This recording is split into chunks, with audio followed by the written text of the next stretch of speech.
La biología estudia los procesos naturales de cada organismo vivo con sus procesos vitales. La estructura en vida orgánica con leyes generales es la ciencia de interacción con sus medios ambientales. Bueno, chicos, tengan todos muy buenos días. Vamos a dar inicio a la explicación del tema de hoy, que es acerca de la biología. ¿Qué viene a ser la biología? Como todos sabemos, bio quiere decir vida, logía o logos el estudio o el tratado. Tengamos en cuenta de que la biología es el estudio de la vida, absolutamente todo aquello que posea vida. Y nosotros nos preguntaremos, ¿cuáles son esos seres vivos? Bueno, podemos hablar aquí de lo que serían las plantas, los animales, el ser humano, claro está, pero también podemos hacer mención de las bacterias, podemos hablar de aquellos microorganismos que también pertenecen a o se les considera seres vivos. Ahora bien, podemos decir también de que se le considera un ser vivo a todo aquel elemento o ser que su interior o su estructura está o contiene, en este caso, células. Todos esos seres que poseen células se le considera un ser vivo, ya sea seres unicelulares, o sea, que tengan una sola célula, o pluricelulares, aquellos que pueden poseer varias células. Entonces, todos estos seres se les considera seres vivos. La biología simplemente es una ciencia. Es esta ciencia que se va a encargar de estudiar estos seres vivos, ya sea cómo se reproducen, cómo se desarrollan, en qué ambientes, en este caso, convive o con qué otras especies se interrelaciona, cómo es su medio de nutrición, de crecimiento, o sea, todos estos o estas etapas es estudiada por la biología y la biología nos muestra ello. Al igual que también la biología se va a dar pie a la formación de otras ramas, ¿no? Como la anatomía, la fisiología, etcétera. Entonces,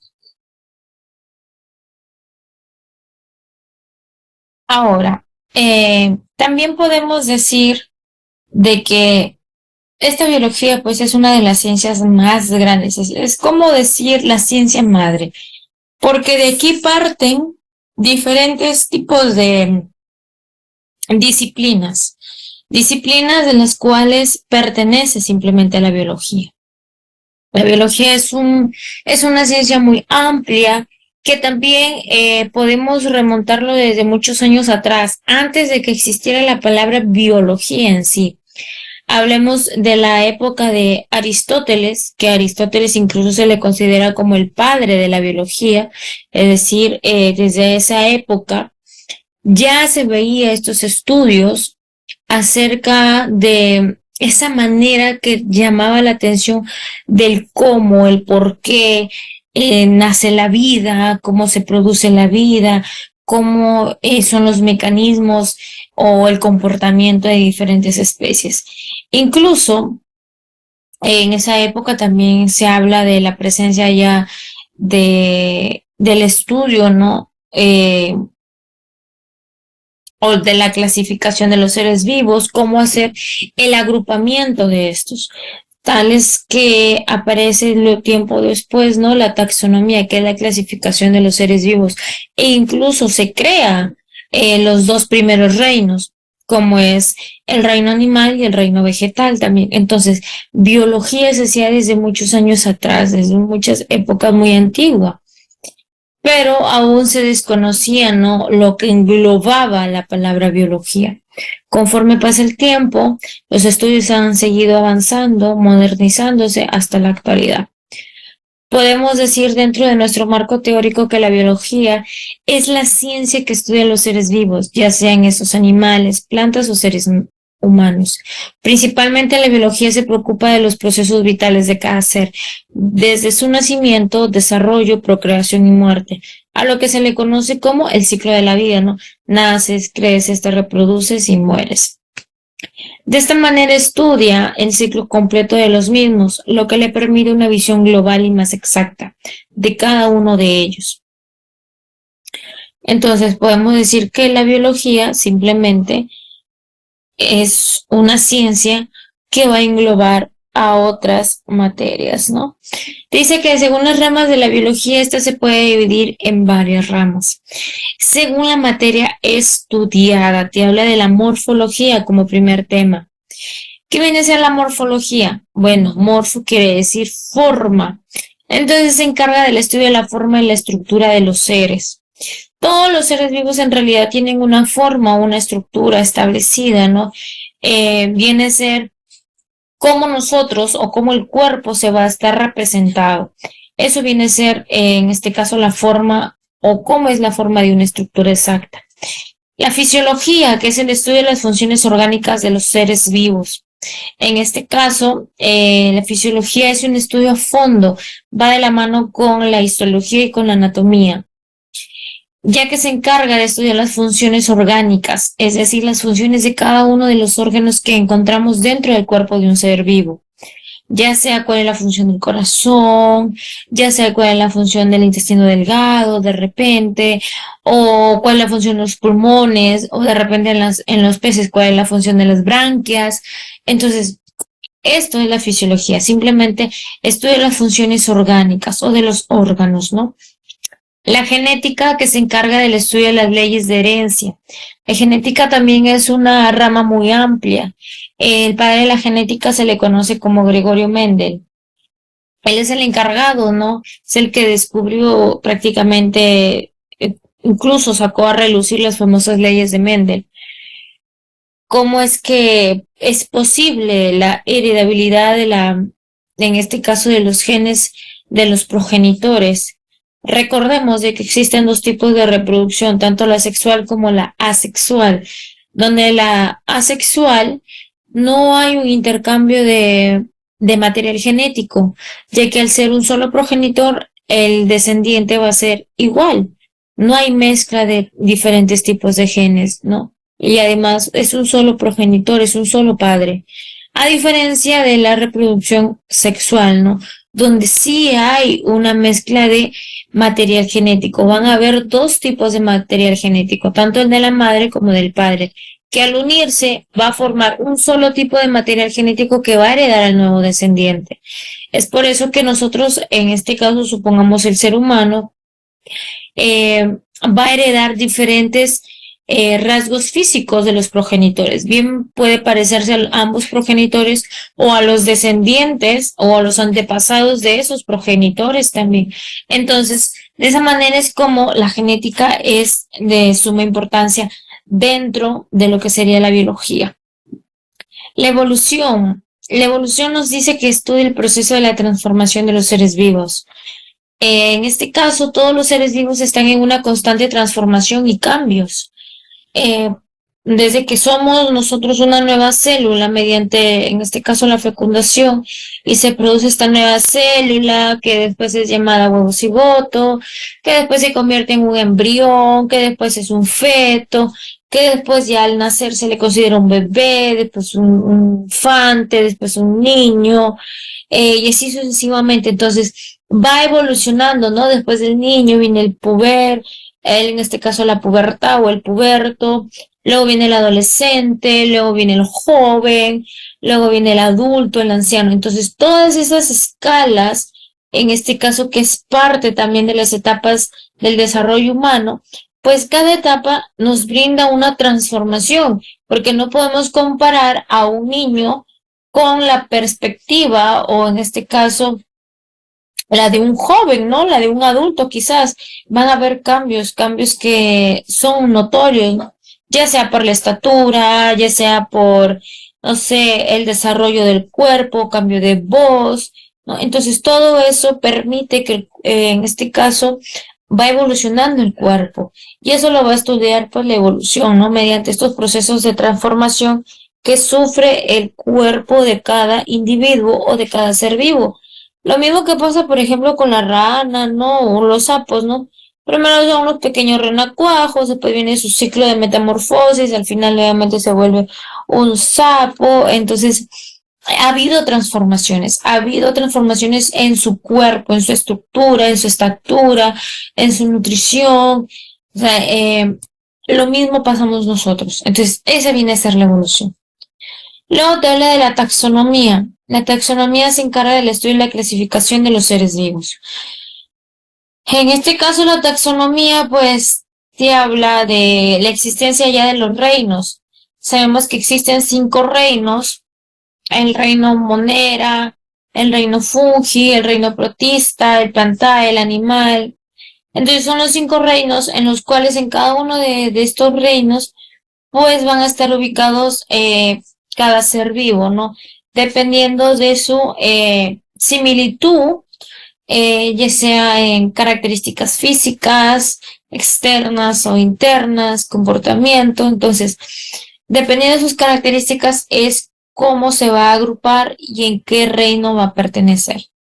Luego tenemos la ecología. La ecología simplemente se encarga del estudio de las relaciones de los seres vivos con el medio ambiente y con otros seres vivos. Claro, recordemos que nosotros somos somos seres vivos, pero de la especie humana. Pero nosotros como especie humana convivimos con otras especies. Ya sea, por ejemplo, la especie de los canes, ¿no? Clase de los canes, los perros, o de los felinos, los gatos, de repente plantas, árboles, ¿no? Entonces, todos esos son seres vivos de especies distintas que conviven en un mismo medio ambiente, que comparten un mismo hábitat, ya sea en el mismo lugar, a la misma hora, en el mismo momento, ¿no? Entonces, eso se encarga la ecología, de estas relaciones y, en este caso, interespecies también, ¿no? O de diferentes especies.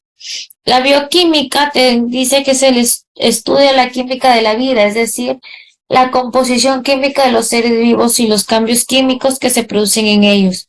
Vida, entonces química, la química de la vida. Podemos decir de que en todos los seres vivos vamos a encontrar química. Recordemos de que las moléculas principales de cada ser vivo dentro de su estructura biológica está el chon. Por lo tanto, cuando hablamos del chon hablamos del carbono, del hidrógeno, del oxígeno y del nitrógeno. Estas van a ser las moléculas principales que van a formar parte de la estructura de los seres vivos. Entonces, tanto el carbono, el hidrógeno, el oxígeno, el nitrógeno son elementos que pertenecen a la tabla periódica, pero por lo tanto lo encontramos dentro del cuerpo de un ser vivo. Entonces podemos decir que estos elementos químicos se encuentran en el cuerpo de un ser vivo. Por lo tanto, en cada cuerpo de cada ser vivo vamos a encontrar química. Ejemplo, nosotros normalmente inhalamos oxígeno, ¿no? Y el oxígeno es una molécula o es un elemento que está dentro de la tabla periódica. Su fórmula es, en este caso, dentro de la tabla periódica, se le denomina O2, ¿no? Vuelta, podemos hablar de que el hidrógeno también es un elemento de la tabla periódica. Pero en este caso, todo el chon vienen a ser gases que los vamos a encontrar, los vamos a inhalar.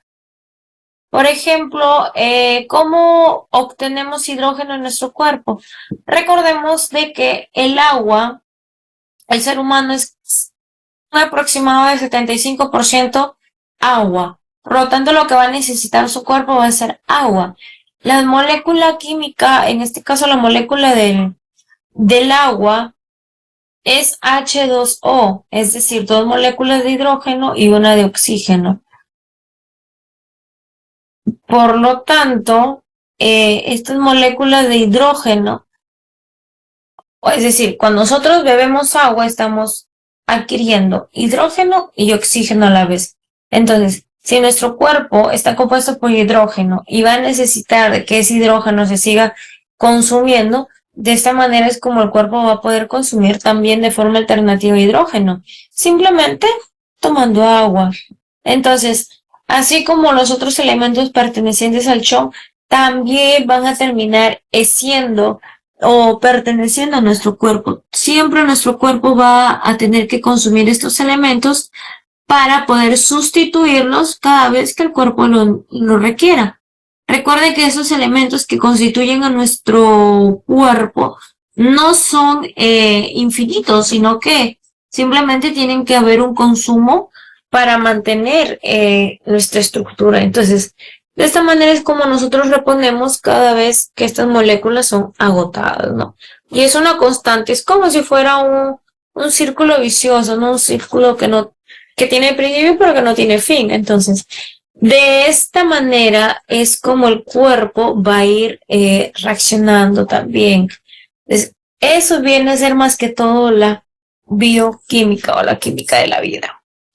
Luego también tenemos la paleontología.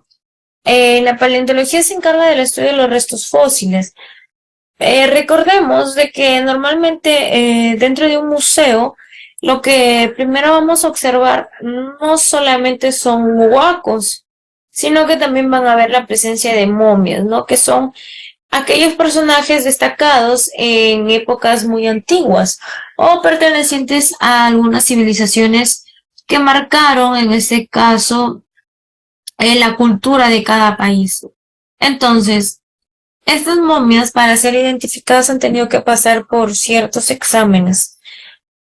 Uno de ellos es el examen del carbono, ¿no? El examen de carbono. En este caso, podemos hablar de que la paleontología se encarga de estudiar estos restos fósiles, no solamente de los que alguna vez fueron seres humanos, sino también animales, de repente plantas. Entonces, cualquier ser vivo que pertenecía a aquella época y se han encontrado restos, pues simplemente van a ser estudiados por la paleontología. Pero esta paleontología se va a dividir en paleobotánica, que estudia los fósiles vegetales, la paleozoología, que estudia los restos de los animales o los fósiles de los animales, y la paleoecología, que estudia los ecosistemas del pasado. Luego también tenemos la ontogenia, que estudia el origen y la evolución de los seres vivos en el espacio. Este se va a subdividir en embriología, que se estudia el desarrollo del individuo, referido en especial al periodo embrionario, es decir, cuando todos somos unos pequeños embriones. Porque primero, después de que terminamos la etapa del embrión, pues nos convertimos en un feto. Entonces, la etapa embrionaria no es muy larga, es un poco corta. También te habla de que la filogenia, que se encarga del estudio del origen y el desarrollo evolutivo de las especies y en general de las estirpes de los seres vivos. Entonces, la ontogenia prácticamente se encarga del estudio de cómo es que se originó y cómo se desarrolló cada especie, desde su origen hasta su desarrollo, de repente su descendencia, su extinción, ¿no? Todo lo que tiene que ver con el origen de la vida prácticamente. Eso se encarga de la ontogenia de estudiar. Luego te dice que también se va a dividir según el tipo de organismos estudiados. Tenemos en ello la zoología. La zoología, que se encarga del estudio de los animales. Estos animales, en realidad la zoología se va a subdividir en diferentes categorías, como por ejemplo la entomología, que se encarga del estudio exclusivo solamente de los gusanos, al igual que en este caso la aracnología, que se encarga del estudio de los arácnidos, ¿no? Podemos hablar de las arañas, podemos hablar, ¿no? Tarántulas, escorpiones, ¿no? Que también el escorpión está dentro, en este caso, del rango de los arácnidos. La malacología, que se encarga del estudio de los moluscos, ya sea el pulpo, ya sea el calamar, ¿no? Que vienen a ser un tipo de moluscos. La anfiobiología, como su nombre lo dice, es el estudio de los anfibios. La ornitología, que se encarga del estudio de las aves. En este caso, hablamos de la mayoría de aves, ¿no? Incluyendo aquellas aves que son de crianza, en este caso doméstica, ¿no? Por ejemplo, el pato, la gallina, ¿no? Que son aves, pero en este caso no son del tipo de aves que normalmente vuelan o se desplazan sobre el aire, no, sino que son terrestres, pero que también es estudiada por la ornitología. La entomología, que se encarga del estudio de los insectos, aquí estamos hablando en general de todo tipo de insectos, moscas, cucarachas, que son insectos, y en este caso son estudiados por la entomología. La carcinología, que se encarga del estudio de los crustáceos. Recordemos que cuando hablamos de crustáceos podemos hablar, por ejemplo, del caracol, las conchas de abanico, eh, todo lo que tenga una concha o un caparazón. La ictiología, que se encarga del estudio de los peces, la herpetología, que se encarga del estudio de los reptiles, ya sea el cocodrilo, el lagarto, la mastología, que se encarga del estudio de los mamíferos. Aquí entramos a tallar nosotros, los seres vivos, dentro de bueno, nosotros los seres humanos, dentro del rango de los mamíferos, al igual que una vaca, al igual que un chancho, ¿no? Que son seres mamíferos. Recuerda que también aquí es mencionado el murciélago, ya que el murciélago también se le considera un mamífero. Es un mamífero volador, el índole volador. Luego también tenemos la botánica, que se encarga del estudio de las plantas, como la ficología, que se encarga de estudiar a las algas, la pteridología, que se encarga del estudio de las pteridofitas, la briología, que se encarga del estudio de las briofitas o de los musgos, ahí están las pteridofitas, o también de los helechos. Ven, les dije que me iba a acordar. Luego también tenemos la carpología, que se encarga del estudio de los frutos. En este caso estamos hablando de los frutos de cada vegetal, ¿no? Ya sean las frutas, como bien conocemos una manzana, una pera, de repente otros frutos, podemos hablar de un durazno, ¿no? Normalmente eso es la carpología, se encarga de estudiar a esto.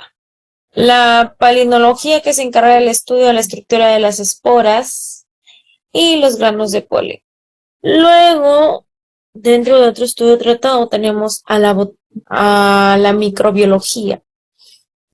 ¿Qué podemos hablar de la microbiología? Micro, te habla de mediciones, es decir, una medición en micras.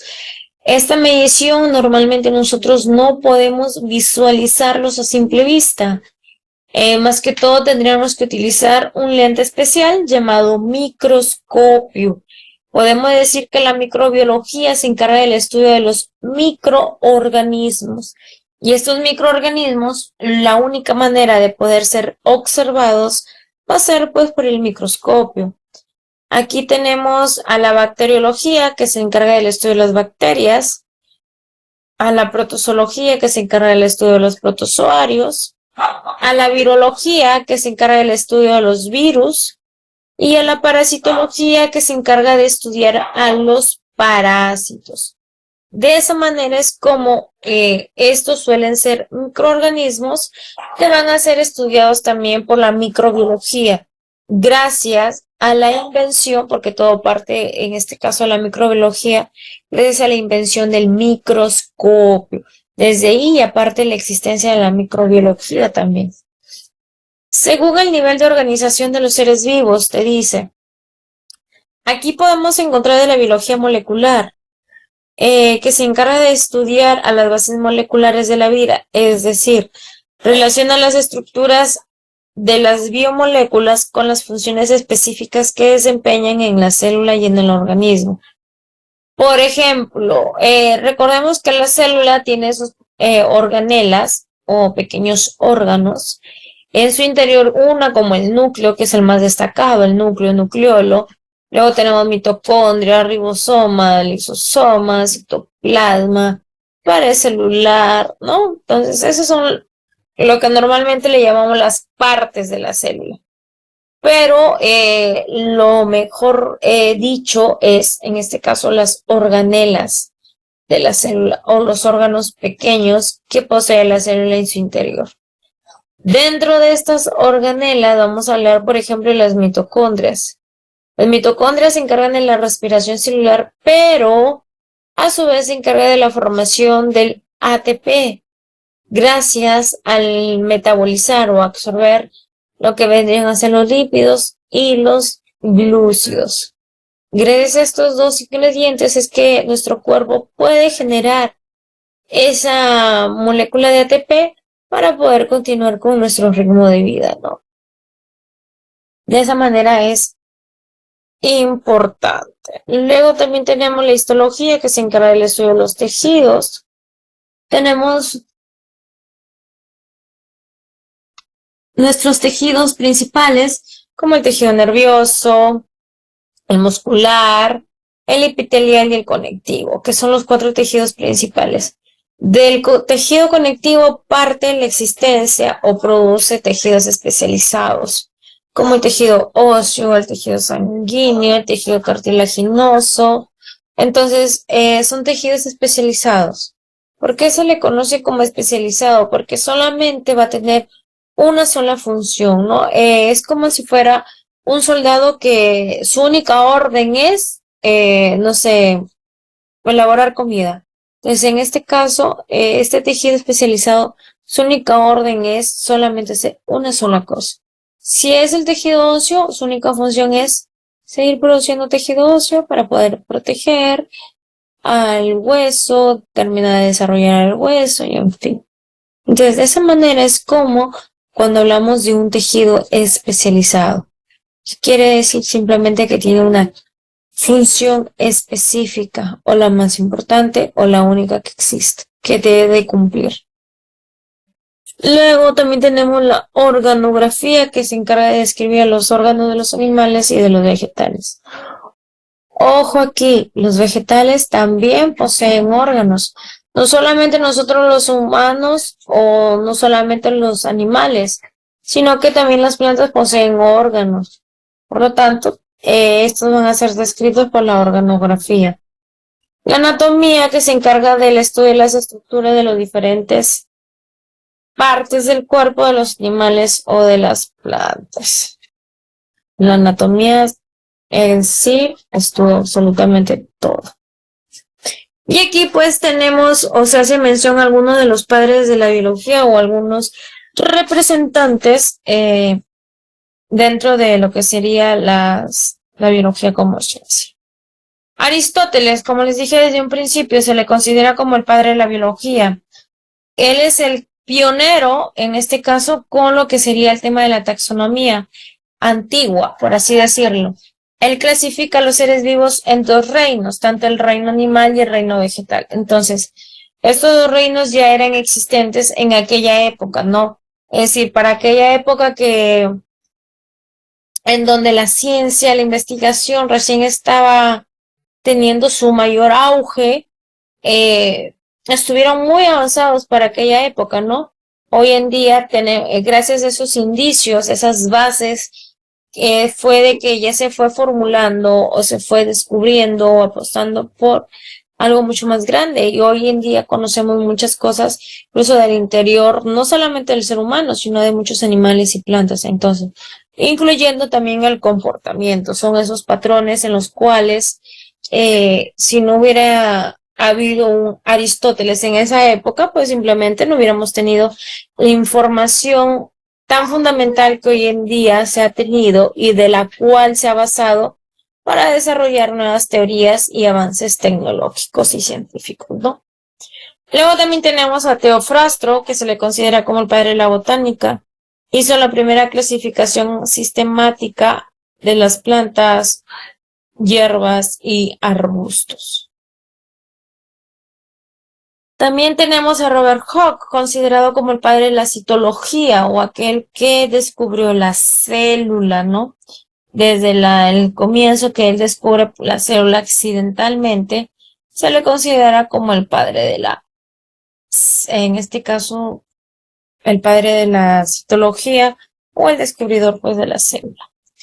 En el año 1965, en su obra Microglia, utilizó por primera vez la palabra célula al observar el tejido, en este caso gracias a su método de estudio, ¿no? Que fue el famoso corcho.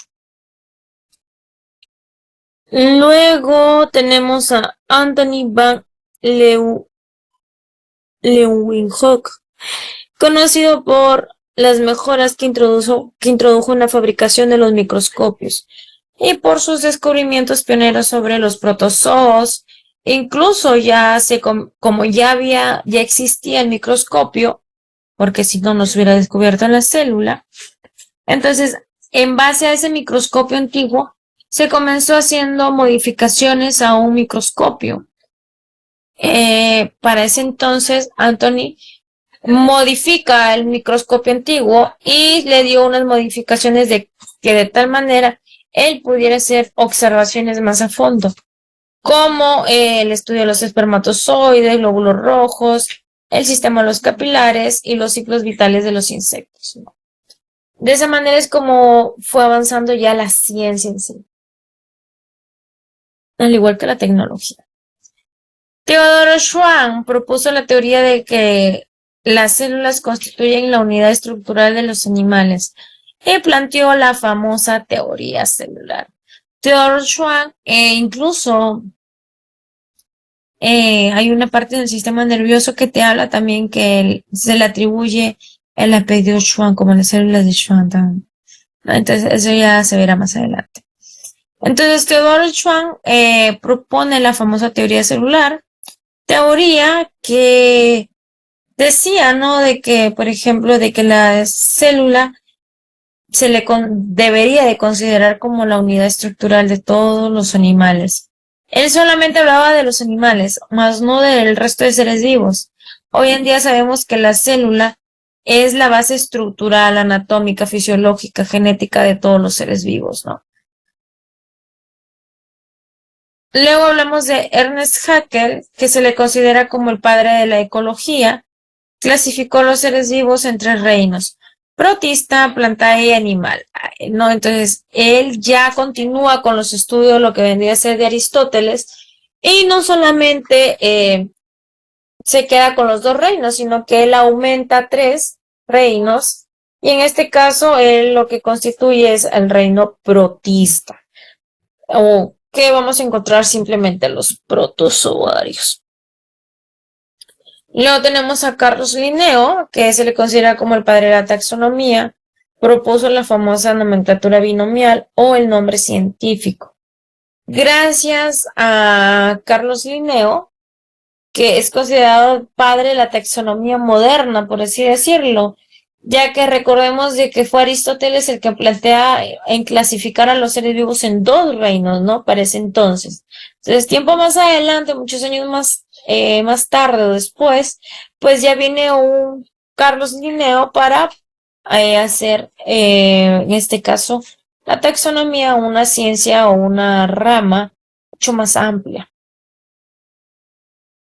Cuando hablamos de la nomenclatura binomial o el nombre científico, simplemente es como si fuera un código interno de cada especie.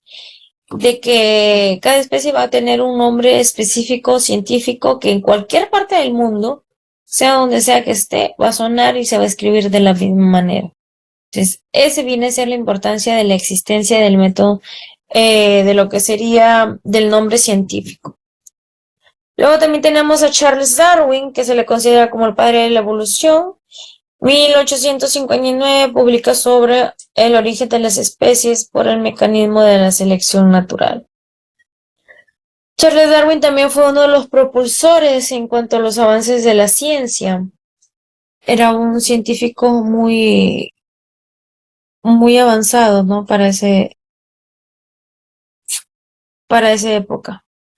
Louis Pasteur, que se le considera como el padre de la microbiología, descartó la teoría de la generación espontánea. Decían de que simplemente o que la vida se produce de la nada, no de forma espontánea.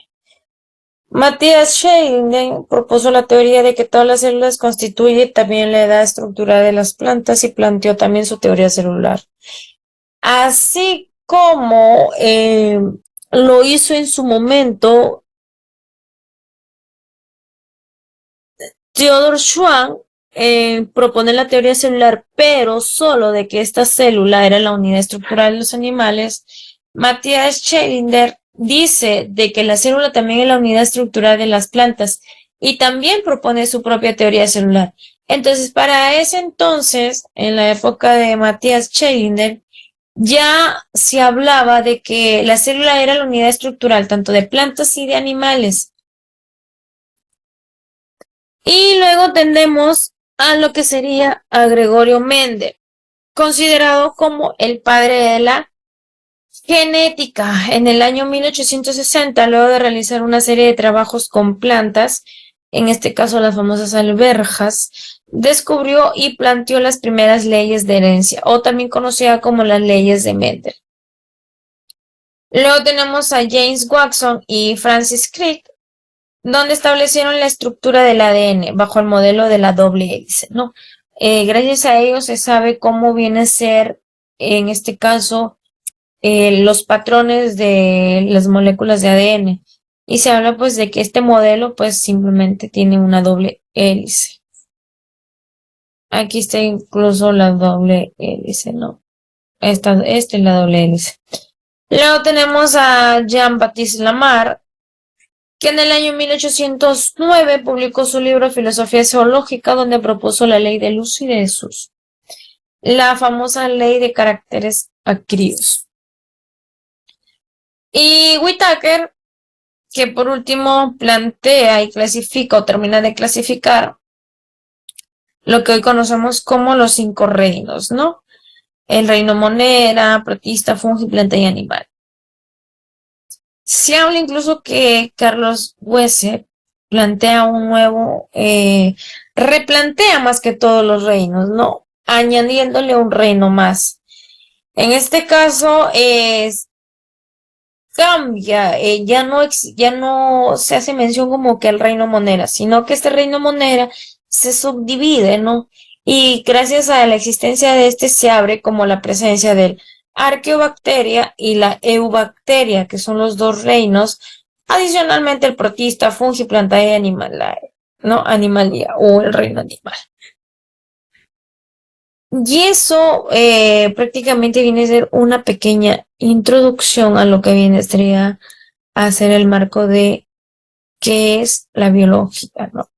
Todo esto lo que hemos hablado de manera tan didáctica, tan rápida, pues simplemente es acerca de qué es la biología, cómo se estudia, cómo se clasifica o cómo se divide, cuáles fueron los científicos más involucrados en los hallazgos, en los descubrimientos, en los avances, en continuar con lo ya existente y añadirle algo más. Entonces, esto va a ir de la mano, ¿no? Esto viene a ser la importancia que tiene cada uno de simplemente de nuestros estudios. Por eso viene a ser de suma importancia nuestra introducción o nuestra base teórica de acerca del curso de biología. ¿Cuál es esta importancia que tiene la biología para la existencia hoy en día en la actualidad? Si sigue siendo tan importante la biología como antes o ya no. Yo creo que sí, porque recordemos de que hay todavía muchas cosas por descubrir. Por ejemplo, nada más, ¿no? El mar. El mar creo que además ha sido, ¿cómo le podríamos decir? Estudiado, ¿no? Solamente ha podido ser estudiado un 5%, nada más, porque todavía no hay esa tecnología para poder seguir buscando hacia más o darse la oportunidad de seguir yéndonos más profundo para poder descubrir o tener algún hallazgo importante, ¿no? ¿Qué otras especies desconocemos? en realidad cuánto es la profundidad total, qué hay más profundo. Entonces, todo eso es lo que todavía permite que la biología siga teniendo esa importancia, ¿no? Aparte de que la biología también nos muestra otros campos, no es solamente esto, sino que estamos viendo que la biología es mucho más amplia. Así como podemos hablar de la fisiología, que esto en las funciones orgánicas, estas funciones se pueden ir ampliando más y más y más. ¿Por qué? Porque dentro de un órgano vamos a encontrar otras estructuras y esas otras estructuras van a tener funciones distintas a la estructura completa. Entonces, y así sucesivamente. Entonces, vemos o nos damos cuenta de que la biología va más allá de lo que nosotros habíamos tenido pensado. Bueno, chicos, luego de toda la explicación, hay una pequeña práctica que se le va a hacer llegar para su pronto desarrollo, ¿no? Ahí tienen un trabajando en clase, ahí tienen un pequeño cuestionario para que ustedes mismos lo puedan realizar y de esta manera sea la clase un poquito más didáctica, ¿no? Entonces, chicos, llegamos hasta aquí en nuestro primer video, nuestra primera clase introductiva y nos estaríamos viendo en la siguiente clase, ya sea de anatomía. Entonces, un gusto haberlos impartido, un gusto haberles impartido esta clase del día de hoy. Entonces, espero que continuemos así. Cualquier duda que tengan, solamente consulten a mi número, le pueden pedir por favor al director para que se los haga llegar. Y de esta manera que si hay algún trabajo que yo les deje, alguna exposición, algo para ponernos de acuerdo en cuanto a su evaluación también. Entonces, eso ha sido todo por hoy.